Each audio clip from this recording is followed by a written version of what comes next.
I remember at 8 years old having this deciding moment where I was like, it's not fair that my family are struggling so much and I have to do something about it. That's when I signed my childhood away. So in order for me to shift, I had to realize that decision was leading me to break down. I needed to retrain other people in terms of how to deal with me. That was a turning point for me in terms of, okay, what are the decisions that I'm making that are draining me there's so much to the point that I don't want to live.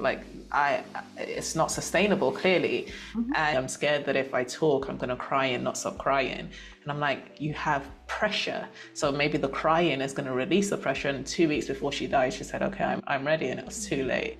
Unfortunately, I have found that most firstborn daughters need to crash before they're open to receiving something else. Welcome to another episode of the Self-Care Oasis podcast. I'm your host, Samantha Gregory, Self-Care Alchemist, and I help women transform burnout into better boundaries, more balance, and shameless bliss. So I'm happy to welcome my guest today, Adaku Mbagwu. She is here because this is going to be an amazing conversation. We're going to be talking about Eldest Daughter, self-care. Welcome, Adaku. Thank you so much for being here.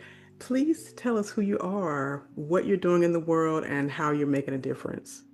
Thank you for having me. My name's Adaku Mbagwu. I live in Tulum, Mexico, even though I'm probably going to leave next year. I guess I'm a firstborn daughter specialist. I've launched a community for firstborn daughters. I'm a firstborn daughter myself, the second eldest of 7 children. I have an oldest brother.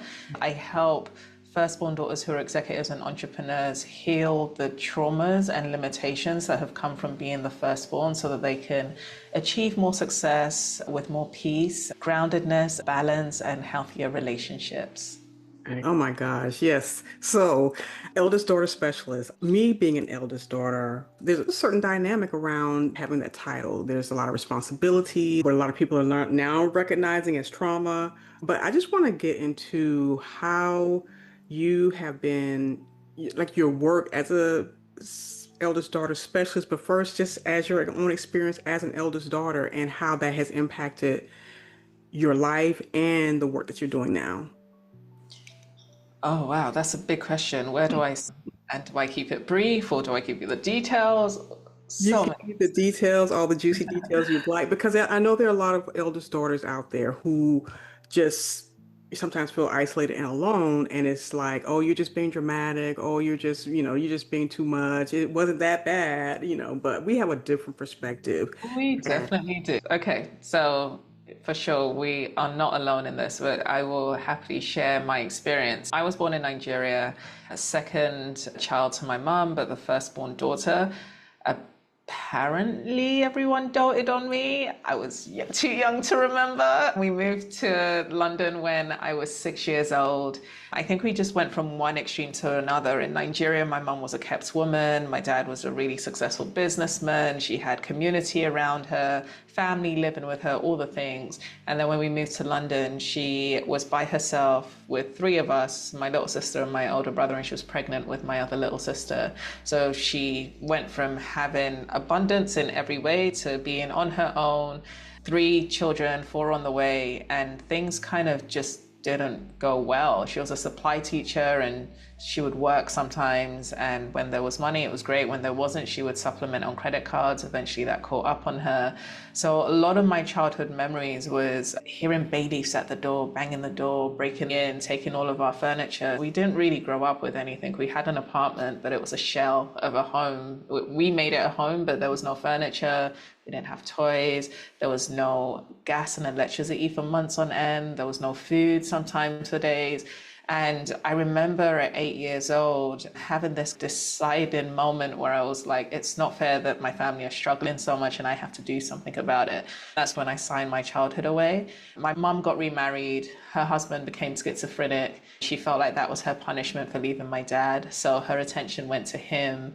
And I took on this role as the mum. I was braiding my sister's hair. I was doing their homework with them. I was cleaning the house. I was cooking food at 8, 9 years old. On top of that, I was kind of hustling in anywhere I could. I would braid hair of my sister's friends and get paid a little bit of money and use that to buy gas and electricity or food, whatever was needed, and would also babysit sometimes kids that were older than me. So that's how I stepped into this parentified role from a really young age. It followed me all of my life. I worked 40 hours a week while I was at university to send money home to my mom. When I graduated, even though I was engaged to get married, unfortunately for my fiance, he got roped into this responsibility of taking care of our household as well as my mom's household.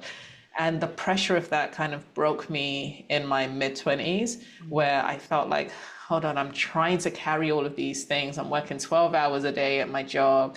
No one ever checks in, like, am I okay? Everyone just takes, and expects me to keep giving more. And I'm like, where am I supposed to give more? I have nothing left. And I started feeling unappreciated, started feeling invisible, started feeling like I didn't matter. I felt very isolated, and I kind of felt like no one understood. And even when I tried to communicate it, like you said, it was just kind of like, why are you moaning? And I'm just like, I'm exhausted, like more than exhausted to my bones, to my core. I don't even want to do this anymore. So at the age of 25, everything culminated into a breakdown. I ended my engagement 4 months before our wedding. I got an ultimatum for a recruitment business I was working for, where I was the partner, to either keep my opinions to myself or leave. I chose the latter.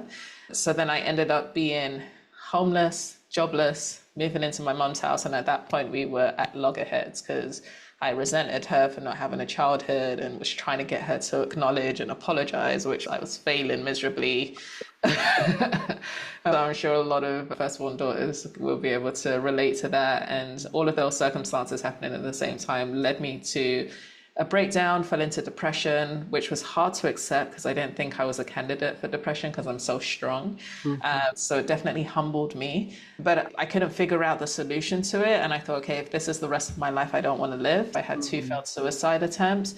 And that's when my journey started. So I think depression and the suicide attempt was my breaking point that I needed. It was my rock bottom that was like, okay, I thought I had things under control. I thought I was the family manager and everything was staying up because of me. But if I'm breaking down, clearly I don't have all the answers.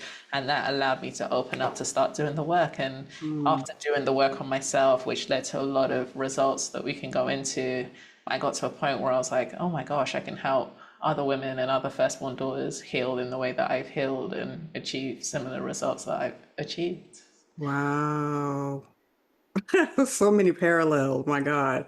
But to be so young and to get to that point, I think this is just my opinion because my journey took me a longer time to get there to the breakdown point and to even the recognition that was the problem. One of like the root of a lot of my problems was that over responsibility, parentification, triangulation, all kinds of things was happening in my own eldest daughter. I'm the eldest daughter. I'm like, there's no one above me. There's just Mhm. me.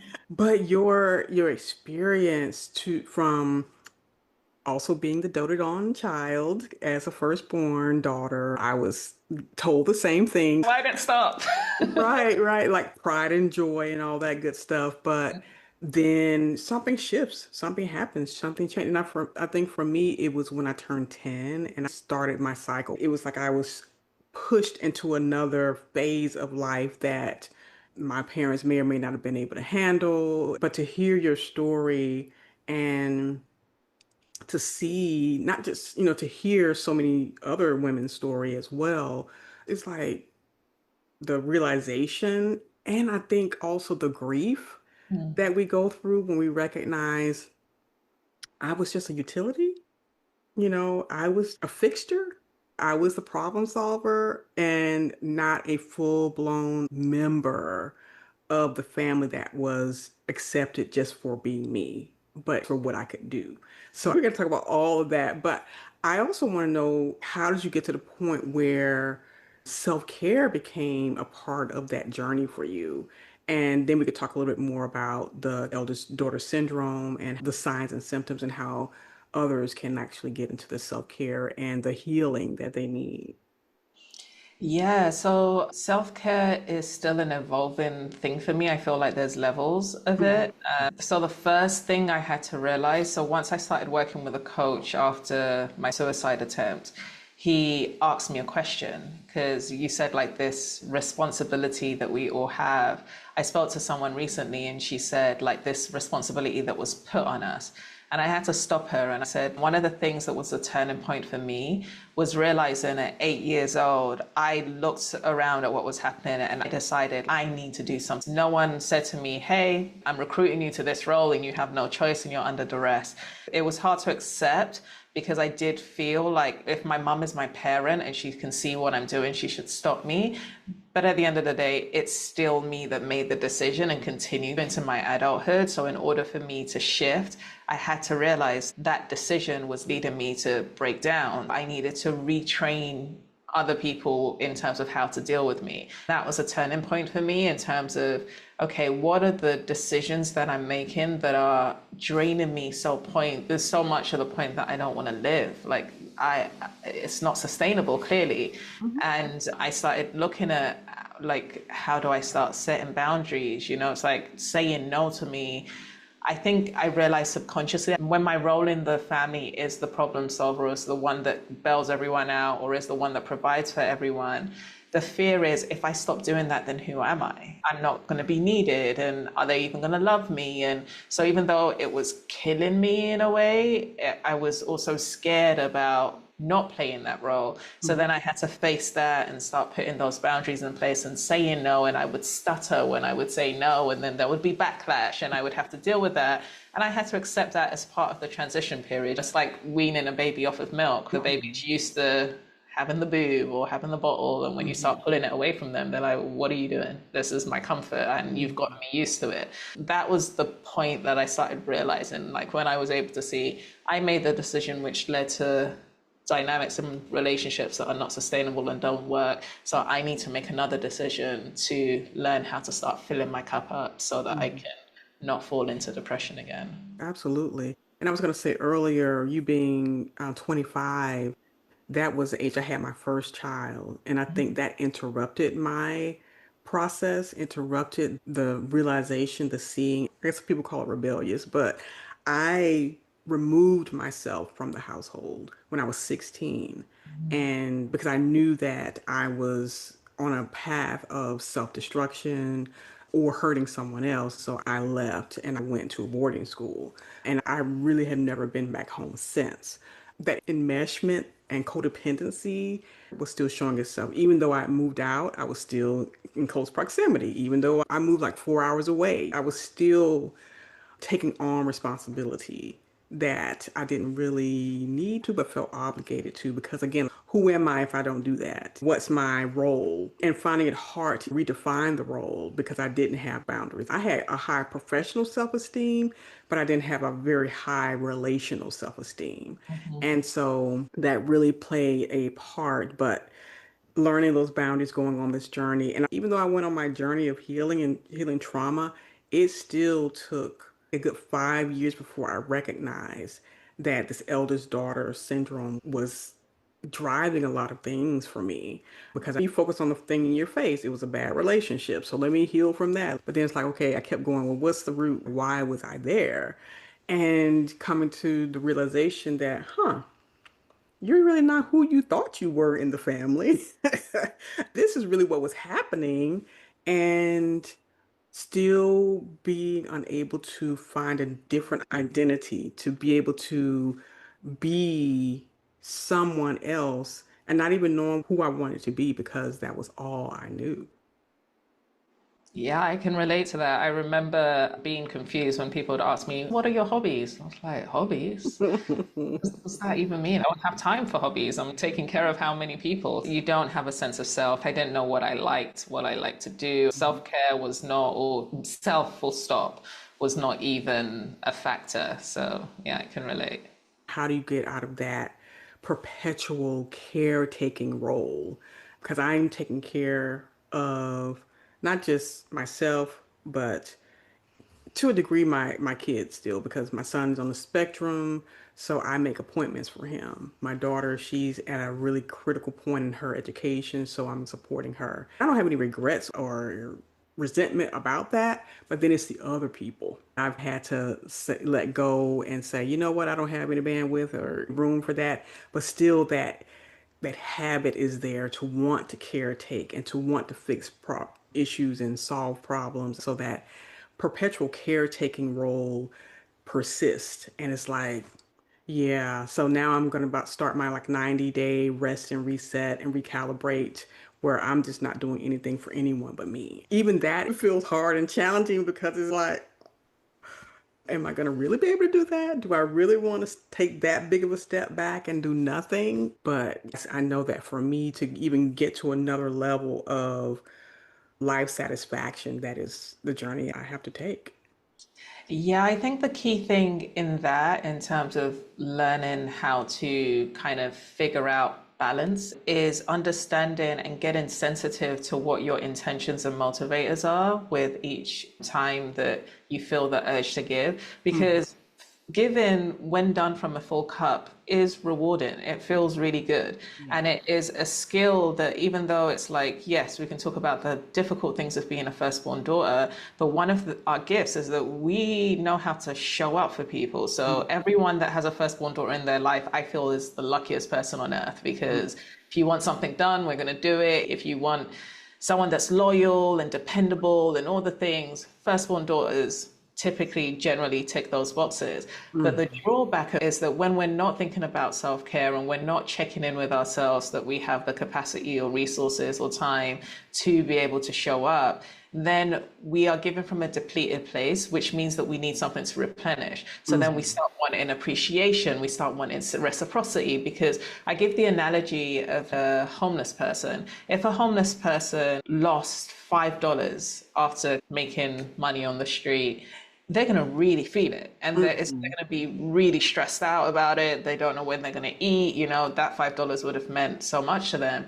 Whereas if a millionaire lost $5, probably Right. not even going to be a blip on their radar. Hmm. So if we're not checking in on ourselves in terms of, are we coming from a really full place? When we give, then it's not taking anything from us, so therefore we don't need anything back. But if we start giving from a place of scarcity, like I'm stretched and I'm going to have to squeeze this in, or like I'm exhausted, I'm going to have to like really push myself to show up, then we start needing things. And because people can't show up the way we show up because they haven't had the same training based on the roles they've had in life, we start becoming resentful and feeling unappreciated. So I think that in terms of like creating something sustainable moving forward is really kind of grounding yourself on like, where am I coming from? Can I really give this, or am I doing this because I feel like I have to, or I want that person to like me, or I'm scared that person is going to leave me? There are those subconscious drivers, and if we can pull them to the front and be like, actually, no, I'm not going to do it because I can see that I'm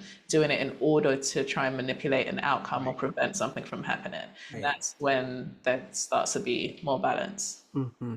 Yes, that's so significant. It's so true. It's such a good way to reframe it. Filling your cup, doing the work gives you the capacity to fill your cup, because you recognize there is a cup. And then you're able to say, okay, what's it going to take for me? What does that look like for me to fill my cup? So what are some things that you recommend, or you have shared or trained your clients to, ways to fill their cup? Oh, there's so many ways. I think it varies in different situations, but one of the things that is common amongst firstborn daughters is that they're always overwhelmed and they always have a to-do list that's spilling over. Every single time I ask them, is everything important? They say yes. I start running through the list and we find at least 40% of the things that are not important and are not urgent. But there's this I have to narrative. It just pours into motherhood, intimate relationships, friendships, work, instead of looking at what is my goal and what are the key things important to achieve those goals, and which things can wait for months or even years. Let me put those to the side, and when I have leisurely time and I want to look at them, let's do it. So it's firstly doing a life audit and what's keeping me busy, what's making me overwhelmed, and removing those things. But I think that needs to be done on a weekly basis because space gets created and then it feels weird and not normal. And subconsciously, things start getting piled up again. You have to train your mind to believe that you're not lazy if you're managing time and have spare time to go for a walk, listen to a podcast, read a book, or hang out with friends. So looking at the to-do list, what I find is that a lot of firstborn daughters have back pain. On a metaphysical level, you're nodding your head, you experience back pain. Yes. Lower So back. on a spiritual level, back pain is a sign of not being supported. And the hardest thing for firstborn daughters is to ask for and receive help. So it's like, on one hand, they're like, no one takes care of me, and why can't people show up for me the way that I show up for them? And then on the flip side, they're like, I'm used to having everything together and keeping up this image of having everything handled, and I feel awkward to ask for help, and I don't want to be rejected, or I don't want anyone to throw it in my face. So those kind of two sides conflict. Anyone that's going to thrive, whether you're trying to grow a business, whether you're trying to just be a balanced, calm, rested human being, you've got to learn to lean on others. That self-care, being able to share your challenges with people, be vulnerable and ask for help and allow people to assist you and show up for you so that you can create that ecosystem of support that allows you to breathe and look at things objectively and show up a lot more refreshed. Thank you for sharing those strategies, those tips. I think having practical, here's what it looks like, kind of feedback information will make, I think, the journey much more manageable. I'm gonna say manageable. I think one of the main things a lot of eldest daughters contend with is not knowing how to cope, not having that modeled in front of them, and having to figure that out. What has been your experience with that? For me, I had to be very intentional about learning how to cope without falling into depression, falling into any kind of substance abuse, falling into, like negative coping mechanisms. What has been your experience or what have you shared with your clients? Well, I think my clients hire me to help them understand how they engage in the negative narratives of our mind. The depression was me focusing on all the things I didn't have and all the things people weren't doing. A lot of the work I had to do was look at, what am I responsible for? How am I contributing to this? What can I see that people are doing? What is the evidence I'm loved? By being able to redirect my focus to that, it was able to tip the scale from being so negative to not. I am a high advocate of getting professional help external from you because we're so caught up in the story. It's so emotionally charged that it's hard to cope, which is why we numb, because we're just engaging it. We have 3,000 thoughts an hour and 95% of them are subconscious. So it's hard by ourselves to see the ways that we are creating, staying in or exacerbating our own pain. I would definitely say reaching out to work with a professional to help you work through some of those things. The other thing is reaching out to friends. Even though women are better than men at confiding in each other, I've realized that even now, what I've had to practice is communicating in a moment when something triggers me. Typically what I used to do is a friend will do something, it will trigger me, I push it to the side, ignore it, but I'm compounding evidence to be pissed at them. It gets to a point where I'm just I want to cut them off, or I'm letting it out, but it's feeling bigger than it needs to be because of all of the unsaid stuff. So not only communicating hey, this is what I'm challenged with, and allowing someone to hold space, but also speaking my triggers and sharing my needs, and and that it's been met with a lot of love. And I think people have gone from seeing me as robotic to human and connecting with me, because I was this I never have any issues, I'm just monotone, emotions are not a thing, I'm not going to go there because that's how I survive. It was there wasn't time for emotions, I had things to do. Allowing space for the emotions to come through and come out better than suppressing them. That killed my mom at the age of 59. too. She was also a firstborn daughter and she suppressed everything. She had high blood pressure and that high blood pressure attacked every organ until she had 9 heart attacks and killed her. I remember saying to her, I know nothing about your childhood and I feel like your body is telling you you've got to release. And she said to me, I'm scared that if I talk, I'm going to cry and not stop crying. And I'm like, you have pressure. So maybe the crying is going to release the pressure. And 2 weeks before she died, she said, okay, I'm ready. And it was too late. So I would encourage, if there's a fear of crying or being seen as weak or breaking down and not being able to pick yourself up, just trust that it's better out than in and find a safe space where you can do that. And Sure. Now, that's so sad to hear about your mom. My dad is going through something similar, where the pressure is just building and building. And the body, let's say, keeps a score. It definitely comes out physically if you don't release it emotionally. I made a commitment to myself that I was going to take care of not just my body, but my emotions and making sure that I'm able to release and give myself permission to cry, to emote. I was driving home one night. I said, I haven't cried in a minute. Do I need to do that? And I've never done that before, even in my journey of allowing the layers, because it's like layer upon layer that you are managing through the healing process. And I got to a layer where I literally, in the grieving process, allow myself to cry, not just for my story and my experience, but tears I didn't cry because I was so robotic, emotionless, emotionally constipated, suppressing things because I felt I needed to put on a brave face and not alarm other people because of my emotions. And I think even that, I don't know if that's a eldest daughter thing, but I feel like my emotions are too big for other people. So I just held back because I don't know what I'm going to do if I allow this to come to the surface, right? That's such a burden to bear. huge. And it is a firstborn daughter thing. It's like we're so used to considering other people that we resist ourselves or we put ourselves on the back burner because we don't want to be a burden. Maybe everyone can't handle it because we don't have evidence of people being able to create space for us and hold us. So we have this inherent lack of trust of people, which is unfortunate because that lack of trust then has us choose employees, intimate partners who can't hold space because we will only attract what we believe. So it's a process of thinking that someone can't hold space and asking them anyway, giving them the choice and stepping into it despite the resistance. The surgery I had recently challenged me to do that. My friends were taking care of me. I don't have family. I would hear the issues they were dealing with and my automatic reaction is, oh my gosh, they've got so many things on their plate. I don't want to add to their plate. And I would just communicate, this is what's coming up for me. And they'd be like, don't be silly. I love to do this. You do so much. That would calm me down, not feeding into that narrative that people can't handle my emotions. Notice that it comes up for a reason because the conditioning created it and just kind of verbalize it and give people a choice and they always surprise you. Yeah.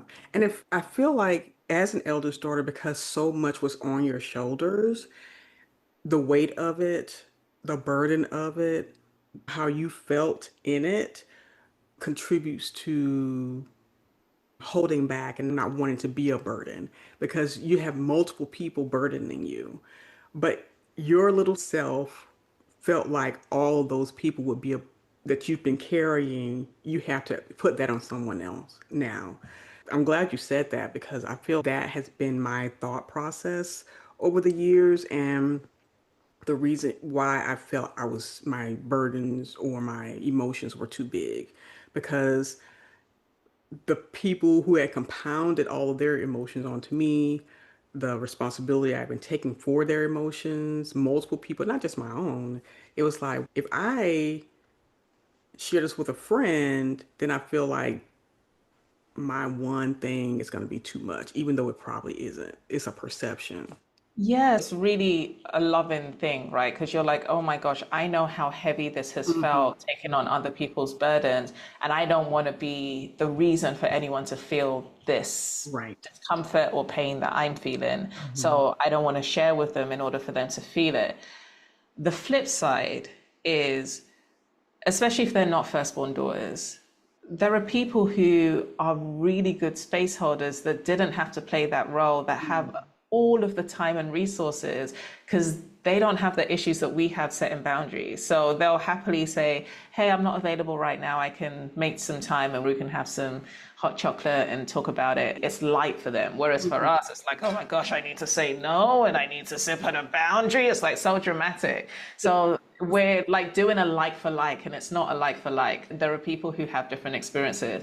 And then the other thing is that I surround myself with, I have found that unconsciously, my closest friends have become firstborn daughters. So because they know what it's like, they know that there's a safe space. Just like you said earlier, when you speak to your family and you try to express to them what that burden feels like, they're like, oh, you're just exaggerating. When you tell a firstborn daughter, they're like, oh my gosh, I see you, I hear you, I get you. So it becomes a reciprocal exchange. It's not you putting anything on them because they finally get to be seen and heard and can also release. So now that there feels like there's a balanced exchange of sharing. So it's like, depends on who you're telling. If you can see that someone doesn't have the capacity to hold space for you, you're talking to them, they're not being present, that's not really the best person to choose to share, because then they're going to show up however they're showing up because that's how they are. And then you're going to personalize it like, see, look, I can't trust anyone. No, just be more intentional about who you share with.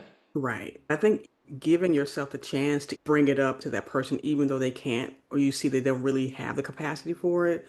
So you're not still withholding, because that relationship could be for something completely different. It doesn't even have to be a space holder relationship. It could just be the person you go out to have fun with, whatever you decide it to be. So I think it's important, like you mentioned, to evaluate people in your life and see who can, who can't, and be okay with that. As an eldest daughter, we've talked a lot about, a lot of things, but like the symptoms of it. Some women are still maybe in denial.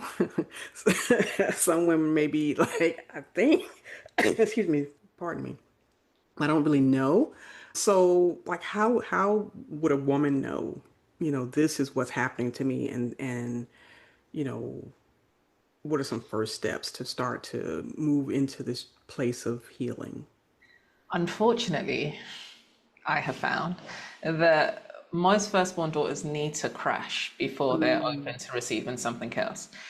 The reason being is that usually in their families, they're the ones that are always right. They're the ones that everyone comes to. They have it together. So even for me, my perception was like, I don't need help. They need help. They're the ones who don't know what they're doing. They're the ones who are blowing up their life. So when you're in that state where you're constantly externally focused on who you need to take care of, who you need to show up for, there's not much internal reflection happening. So it's usually like a health crisis or a mental crisis or a business crisis or something that happens that like is like, oh, I thought I had it figured out and I don't. Some that would be at that stage but are listening to this and they're like, I didn't realize that was an issue, but now that it's being spoken and I go through the same thing, I'm seeing it through different eyes. So sometimes it's just hearing what people go through that opens them up. And then others are just like defiant in, I'm okay, I don't have the problem, everyone else has a problem. If you're human, we all have issues. I think Kanye says something about we're all effed up. I'm just the first to admit it. Like we all are. So if you think that you're not and you don't have anything to heal or there's no growth to happen, that's unfortunate because you're robbing yourself of evolution and expansion, and that has a ripple effect in your career, relationships, and relationship to yourself. Typical traits are the ones that we've been focusing on in terms of self-sacrificial giving, where you give to the point where you have nothing, constantly in overwhelm because you feel you have to do things. You're living life in have-tos and shoulds, as most eldest daughters. This sense of being loyal and reliable to a fault where you don't have any boundaries. So you feel taken advantage of, you feel unappreciated, and that's because you kind of, it's hard to say people pleasing because a lot of firstborn daughters won't think of that. They're usually strong and they speak their mind and say what they want. But there is an element of people pleasing where it's like you take on more than you should because you don't want to say no. So that's people pleasing. The other thing is being perfectionist. So needing things to kind of be at a certain point in order for you to feel like you're good enough and everything around you is good enough. That's really unsustainable and it creates a lot of pressure. So what typically happens is that firstborn daughters are constantly judging themselves. So there's never any contentment in what is. And then on the flip side, because we can only give what we have, they're super judgmental. Even if people try to show up for them, they focus on what's not working because that's how they relate to themselves. One of the elements is being super judgmental, a little bit controlling. If you're a perfectionist and need things to be a certain way, you try to control everyone and everything to get certain outcomes, which again is like an impossible task because life is going to happen and we don't have control of how it unfolds. We have control over ourselves. Then all of these things culminate in this consistent state of stress and overwhelm. A lot of people may relate to firstborn daughters as being intense because their brains are constantly not only thinking about themselves and all the things they need to do for themselves and their career and to move things forward, but they're thinking about a whole bunch of other people and the things they're going through and the things they need to do for them. There's this intensity that comes across with that, which is not good for the health of a firstborn daughter and not sustainable. Hence why you're self-care alchemist. Absolutely. Wow. Yeah. And I mean, all those things on point. I have checked every one off because you feel like, and you've been given the responsibility of making sure everything works out flawlessly and coming to you from parents to siblings to cousins, uncles, everybody, all your friends come to you because you've, I guess, in a sense, proven that you're able to handle all the things that has been handed to you, presented to you, thrown on you voluntarily or voluntarily, so it's like because you've held it together, people assume, like you mentioned earlier, everything's okay. She doesn't need help. She can do it all by herself. I don't need to check in because she's not complaining. She's not cracking. She's not throwing a tantrum or whatever. And then, of course, there are some eldest sisters who do tell everybody off and curse them all out, but people still fall in line. I was one of them, yeah. Still, So, still sounded like they felt like I was just being dramatic. But right, right. But not seeing that was just a cry for help, support. Maybe you can do something. While I'm doing all 10 things, you can do one. But let's talk quickly about relationships, especially with parents, mothers, because I think the mother-daughter relationship dynamic can be very tenuous, volatile, even just depending on how the relationship is. But like oldest daughters and their mothers. it's intense. So what I'm starting to see, and this is a point of exploration for me, and I don't think I've cracked the puzzle yet, but I'm trying to, because my thing is, why is this generational? Why is every firstborn daughter that I speak to, whether they're 12 or 70, saying that they have the same experience? And the reason I niched on firstborn daughters is because two of my clients asked for coaching on their dynamic with their firstborn daughter. I realized that they were unconsciously recreating things that they had healed with their mother. As I was looking at the coaching and what they were asking for, they both had this expectation of what they wanted their daughter to be. Because again, what we just talked about in terms of being perfectionist, that kind of pulls into when they have children. And I think what tends to happen is mothers, when they have their first girl, almost put the expectation unconsciously that that child is going to love them how they weren't loved by their mom.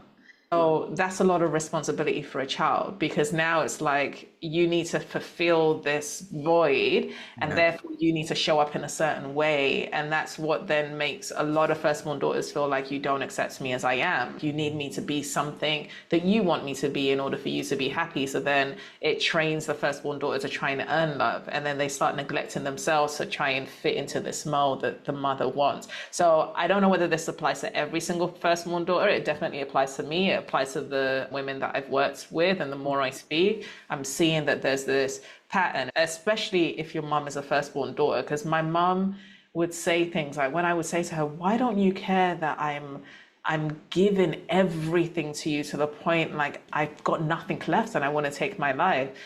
And she, in another conversation, let something slip. I have suffered in this life and I deserve to enjoy too. And I was thinking, so she thinks that's my responsibility. I didn't ask to be born, but in her mind, of course you should take care of me. Like I've taken care of everyone else. That's not my business. I wasn't there, I wasn't one of those people.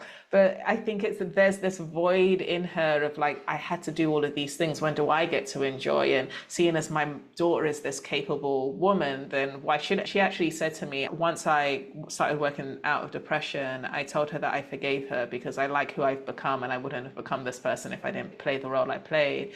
And when I took the burden of apologizing, she then apologized and said, I was scared to nurture you as a mother because you were helping me so much. And I thought if I actually nurtured you like a mother, you would stop helping me. So I guess I saw you like a husband. And yeah, so it was kind of like, oh my God, I'm grateful for the honesty.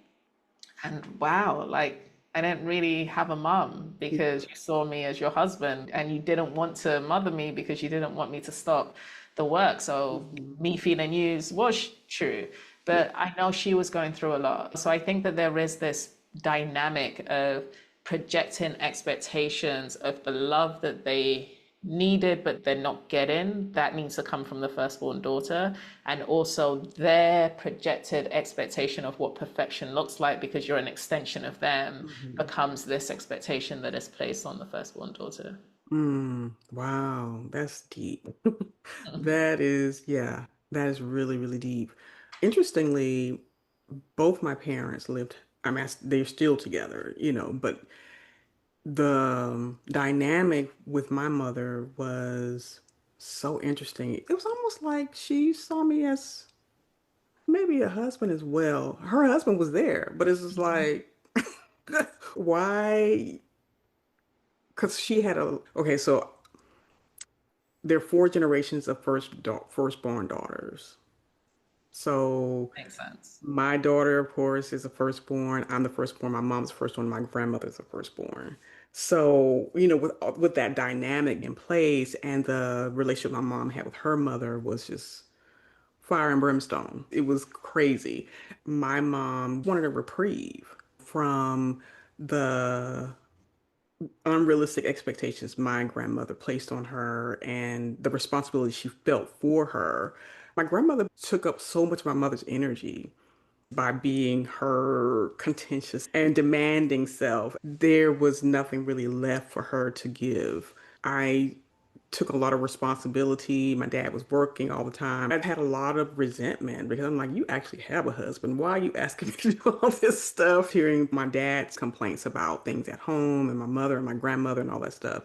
So I was so busy trying to be the perfect substitute so that he could be happy. So that dynamic was just all screwed up. At the same time, me believing that he and I had a very special relationship, when I look back, I was like, yeah, we did. And he parentified me too. I was the substitute wife for him, and my mom I was substitute husband for her. So it was so crazy. It hit me like a ton of bricks because you think that because you're the oldest and you get everything done and people always call on you and you have this utility in their lives, that you're somehow special.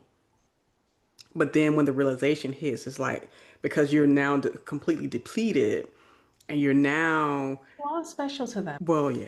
You are special to them. I think it's hard because it's painful that you were seen as this abundant, unfinished tap of love and resources. So then it feels like you're being used. Like I remember when I cut my family off, my mom went above and beyond to try and figure out where I lived. She would never say to me, like, I need you, I can't let it's like I didn't get, but I could see from that action that I was valuable. So I think it's like when you play that role, it can be easy to kind of focus on the being hard done by, which is a valuable and valid experience. And you played a part in your family where you were indispensable. Everyone came to you. So that's hard to deny that you were special. It's just you wanted to be special in another way. Right. And then you lived into a role that you ended up resenting. Mm. So it's like I've been on the other side of it, shifting my patterns and shifting how I've shown up. I've been able to connect with my family after the turbulence of the change in a different way. And I feel their love for me finally, right? I just wanted to give that perspective that you are loved. It's just not the way that you want to be loved. I appreciate that. Reframing does help because I know that going no contact has had an intense effect on them. I know that choosing myself and my life and my space has had an effect. I know I am missed, and I know that is a form of love too. So while I'm working out how to have those conversations and how to express, here's how I want to be loved. I'm not willing to be a utility anymore. It's just me here, and we can figure out what that looks like, and it's okay. I think it doesn't happen by a conversation. I think it happens by consistent actions that have changed on your side. Mm. Because in your new actions, you retrain them. Ah, I see. Because they start realizing, oh my gosh, she actually means no when she says no. She said no at least 15 times to me. It takes a while for them to be like, oh, this isn't a phase. This is for real. Asking them is a little bit difficult. They've had decades to create an expectation of you. So Right. that's going to be automatic and it's going to be unconscious. So Mhm. when you go back in and you're like, hey, this is what I need, they're not meaning to default to old patterns. That's just what they've known. So when you show up differently and you're like, I love you, but no. Mhm. I love you, but no. I'll come and hang out when I have some time, but I'm not doing that. Right. Then they start realizing, oh, okay, well, this is a permanent thing and this needs to change. I think my sister told me for a year and a half after I re-engaged with my family, she didn't trust my change. Mm. And I don't blame her. Mhm. It takes a long time to train people up. We need to give them some grace to acclimate to the new version of us. Thank you for that mini coaching session. I appreciate it. No Yeah, worries. but seriously, I think that does make sense. It's the actions that make the difference versus the words. And I think maybe that's the part where I've been kind of stuck. What am I supposed to say? I don't want to hurt their feelings. Or do I go in like a wrecking ball? So it's just all the different scenarios I've been playing when in fact it's like, well, what you're doing now is kind of the message. It's the action that you're taking now. And you don't really have to say or defend yourself. Because I think a lot of times the family want you to explain yourself. They want you to defend yourself in a sense. A couple of, well, for me in my family, they're like, well, why and why not and why aren't you I've been getting a lot of gaslighting and manipulation. Well, we don't know how long we're going to be alive. Just those conversations. And it's just like, okay, this is not any different than before. Can I share what I've seen with the firstborn daughters I work with when they Yeah. start setting boundaries? Hmm. They set boundaries from a place of trying to be convincing. So they're like, if I tell you why I need to set this boundary, I need you to understand it and agree with me, and then we can move on. Boundaries don't really get set like that. It's just Right. kind of like, hey, this is my line. Why? Hmm. Because it is, Hmm. because I don't have it to give and I want to be able to show up for you fully and I can't. Why? Z. It's like I said, I don't Sure. need this. And they have to deal with what it brings up for them. They can say whatever, but then it's like managing your nervous system to not feel the pull, to Hmm. like try to, oh gosh, I need to abandon what I need to do. That's the hard work. So boundaries are not negotiations. And Sure. it's like being able to decipher between the two. A lot of my clients, when they start saying no, and I say, walk me through exactly what you say, I hear them trying to pitch and convince. Mm. And I'm like, that's not a boundary. You get clear on what works and what doesn't work for you and you share. Do you have people in your life where you ask them for things and they're like, I wish I could, but I can't? They don't, it's not a thing for them. It's a thing for us because it's so new. We've got to train ourselves to get to the point of like, oh, yes, I can do that. I've got some time. Or no, I can't. And it's not a thing. But that's on us to like engage in that we don't have to do anything. I think it goes back to the whole thing that we feel like the responsibility is put on us, but we take on the responsibility, so therefore we can take it off. So again, it's like them asking question doesn't mean that we have to explain and justify. We're choosing to explain and justify, Right. so we can choose something else. All right. Well, thank you so much again for sharing some of the signs and symptoms and the reality that a lot of firstborn daughters aren't there. They don't recognize that there's a syndrome of problem because everyone else is the problem. And their resistance and walls are very high. So it does take a crash. For me, it took a crash. It took a, health crash. It took a emotional crash, relationship crash. It took a lot for me to finally get there and to see that something's wrong. This is not sustainable. This is not the life that you want, that you envision for yourself. So let's do some shifting and make some hard decisions. It was a hard decision to go no contact, recognizing that piece, but it's not going to kill you. I did grieve the family, I grieved the memories, everything, because I think I was taking responsibility. The old me was dying. And now I'm becoming a new person. I have to grieve the old life, the old expectations, and what never happened. That was tough. But kudos for having the courage to do it, and maybe one day you can re-engage in contact when you have the capacity to not be pulled into old patterns. I think the capacity is a thing. And I'm recognizing too that, like you mentioned before, it was decades of the same behavior and nervous system dysregulation. It's going to take some time. I have to remind myself that you don't have to rush in to any of it, but you can take your time because it took time to get here. It takes time to be at capacity and more overflowing so that my cup is full and I do have the space. Right now, I don't have it. That's fair. Yes, yes. So share more about your program, how you work with clients, where we can find you online.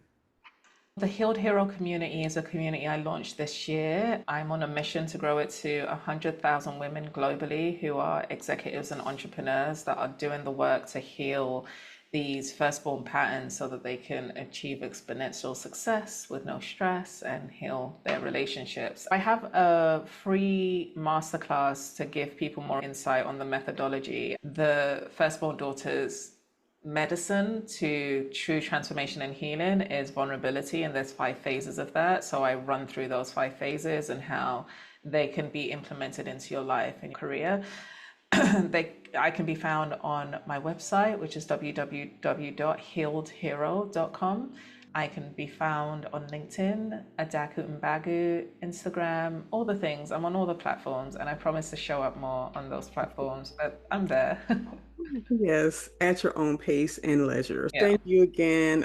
I appreciate you for being here, for sharing your wisdom, your story, and just for showing up for yourself. I think that we don't give ourselves enough credit for that, but thank you for showing up for yourself and showing us how to do the same thing. I look forward to another conversation about this because I think it's going to be well received. Anyone in the audience who maybe an eldest daughter going through this, hope this episode has really given some insight and some tools that you can start to use to get to the place where it's not such a traumatic experience, but where you're now healed and whole. Absolutely. I really appreciate you having me. I've enjoyed the conversation and look forward to more. Thank you for listening to the Self Care Oasis podcast. I'm your host, Samantha Gregory.